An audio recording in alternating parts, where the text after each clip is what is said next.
আগামী জুন মাসে নির্বাচনের রোডম্যাপ দেওয়ার আহ্বান জানিয়েছেন জামায়াতে ইসলামের আমির ডাক্তার শফিকুর রহমান। শনিবার রাজধানীর মগবাজারে কেন্দ্রীয় মজলিসে শুরার এক অধিবেশনে তিনি একথা জানান।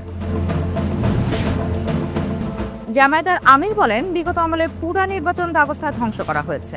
আগামীতে এমন নির্বাচন আয়োজন করতে হবে যেন জনগণ তাদের পছন্দের ব্যক্তিকে নির্বাচিত করতে পারে।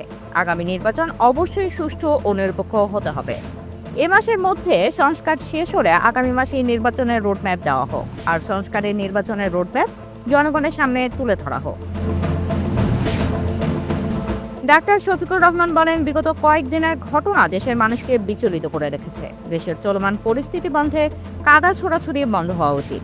এ সময় তিনি বলেন, সমস্যা যত বড়ই হোক, আলোচনার মাধ্যমে সমাধান সম্ভব। জাতীয় স্বার্থকে প্রাধান্য দিয়ে জামায়াত ইসলাম আলোচনা করবে। জাতির মধ্যে যে আশঙ্কা তৈরি হয়েছে, আলোচনার মাধ্যমে সমাধান আসবে।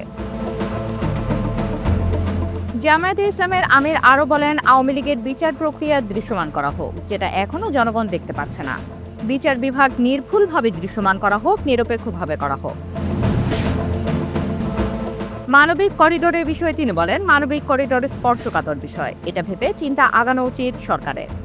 সকল পক্ষের সাথে না বসে এই ধরনের সিদ্ধান্ত না নেওয়া হোক, অথবা পরবর্তী নির্বাচিত সরকারের উপর ছেড়ে দেওয়া উচিত। সেনাবাহিনীর বিষয়ে তিনি বলেন, কোনো কার্যক্রমের মাধ্যমে সেনাবাহিনীকে বিতর্কিত করা না হোক। তারা দেশের সার্বিক নিরাপত্তার সাথে জড়িত।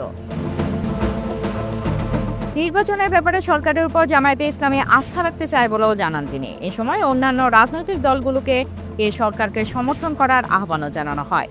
ডাক্তার শফিকুর রহমান বলেন, কারো ভুল বোঝাবুঝির জন্য আবারও এ জাতি যদি সংকটে পড়ে, তাহলে দায় কেউ এড়াতে পারবে না।